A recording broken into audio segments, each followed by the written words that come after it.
Hey, how are you doing? Long time no see. How have you been? So, actually, I have been vaccinated for a new variant of coronavirus infection these days, and I felt really, really sick for a long time because of a really strong side effect of vaccination since I was vaccinated at the hospital. And how terrible it was! Like on the next day of vaccination, I had a terrible headache and a fever as I wasn't able to stand with my feet by myself. So I was so sick all the time whenever I was in my room. So it was quite tough and difficult for me to even walk and keep standing for even for a little while in my room. So I was forced to stay in my bed all day long on the next day of vaccination. And when I went to my bathroom to take a pee, it was quite tough for me to walk to a bathroom. So it was really funny, but I was just crawling and rolling my body on the floor to move to a bathroom because whenever I stood with my feet, I had serious headache and dizziness. So I didn't even and I didn't have even have energy to eat something while I had strong side effect on the next day of vaccination. So I ate nothing at all day long, but I just drank water. That's awful symptom I've never experienced before. So as time went by, my fever settled down, but I kept having serious and terrible headache and dizziness even after a week from vaccination. So far, I received vaccination 4 times, including this time. But I just swear to myself that I would never go and get vaccination again for coronavirus infection. I would never go get vaccination again at a hospital. It was too tough for me. It was too tough for me. So today, I just want to talk about the tendency the Japanese society doesn't allow people to give them a second chance when they experience a failure in their life. So, in terms of social tolerance, that society accepts people's failure and give them a second chance, it has something to do with some meritocracy that enables people to come back and revive back and improve their life with their strong effort and energy. So, in short, whether a country gives a people a second chance depends on whether this country's social system truly installs the element of meritocracy in the sense that people can save themselves, help themselves, and improve themselves independently. Of course, perspective of meritocracy has pros and cons. And for example, for social vulnerables who doesn't have a strong intention and ability to effort and win something by themselves independently, this meritocracy becomes a hellfire that forces them to stay in the bottom of pyramids for the rest of their life. But for those who strongly wish, those for those who have strongly a wish to change something and improve something with a great power and with great will and with a great strong intention, with a glimmer of hope, this meritocracy that gives a chance fairly is a very important lifeline that gives them a hope to revive back their life. So if anything, color of meritocracy in Japan is still weak. Although Japan's business custom is strongly influenced by American ones. So Japan's social system is still close to socialism rather than capitalism that brings up meritocracy. After the beginning of 2000 and at the period time of collapse of internet bubble, the number of Japanese companies that tried to improve the business performance with the slogan of meritocracy has dramatically increased. And back then, there was a picture in their mind that all full-time workers must be in the position of business management, but temporary workers must be in the position of miscellaneous affairs that was out of the mainstream of business. So Here is a polarization and clear discrimination between full-time worker and temporary worker in terms of social treatment. So, however, the position that could reflect meritocracy was just full-time position in Japan.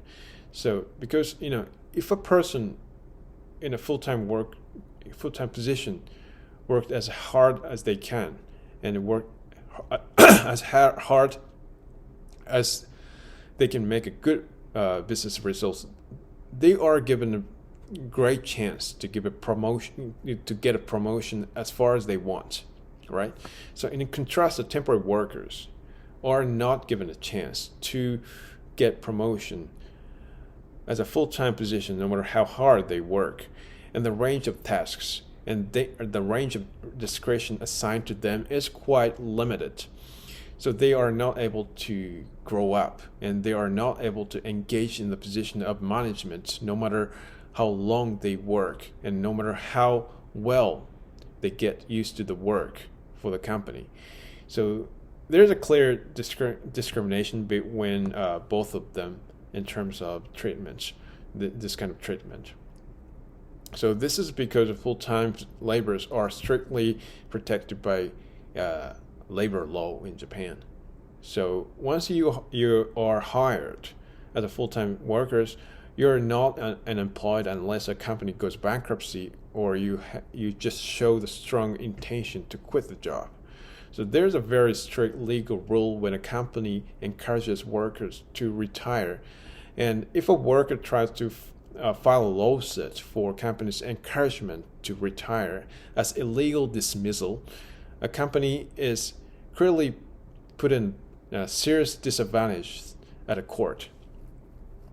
As a result, even if there are some incompetent full-time workers in the office, a company cannot help pretending not to realize them, although they want to dismiss right now to raise the business performance, right? So this labor legal system gives the Japanese companies the huge risk that once they hire a full-time worker, they need to take care of workers until they show the intention to quit the job, no matter how good or bad the business performance a company has.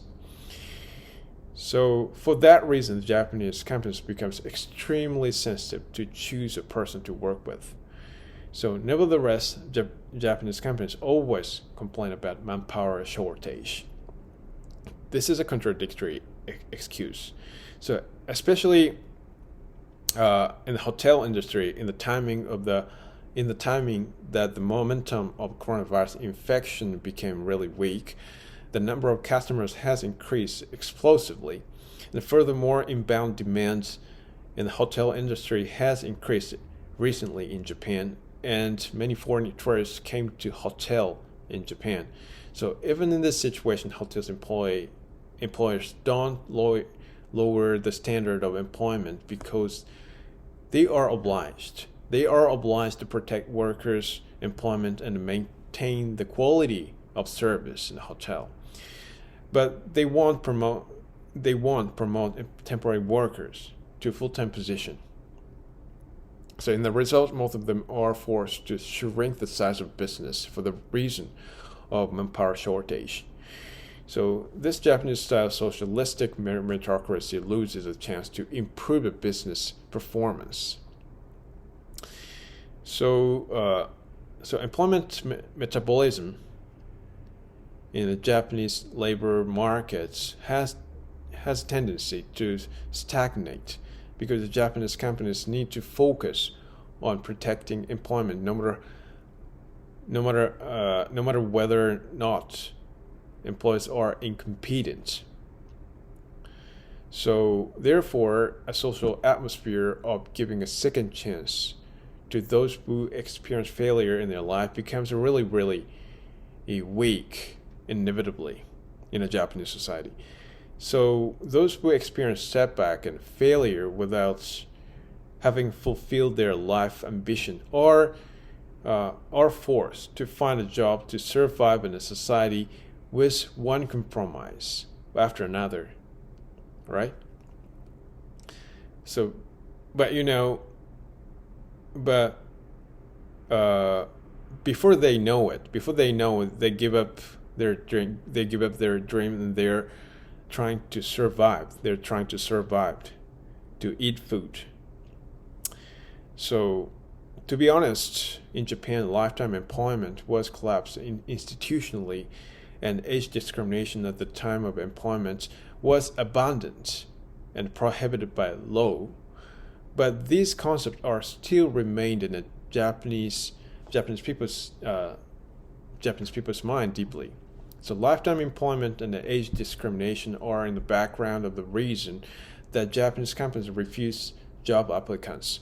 So while social trend of Japanese employment changed a little by little with the change of people's sense of value, the Japanese people's underlying thinking of employment hasn't yet changed, right? So there is an atmosphere that job change is a symbol of a loser who can't even continue working for even one company for a long time to improve their profession in the Japanese society.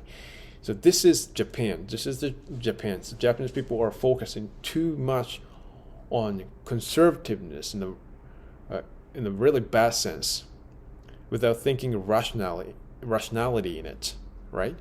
So I really think that it is quite difficult for both meritocracy and socialism to coexist in a society in the right way if we want to realize the true fairness. So I think it's impossible to get only a good part of fairness from both of them, both of the concepts. So at least when we see the Japanese economic situation, the Japanese socialistic meritocracy is wrong, I think. So this way of thinking makes no one happy. So if everyone know there is no second chance to revive back, that they have no chance, and they have no choice but give up and accept the severe realistic. So no happy here.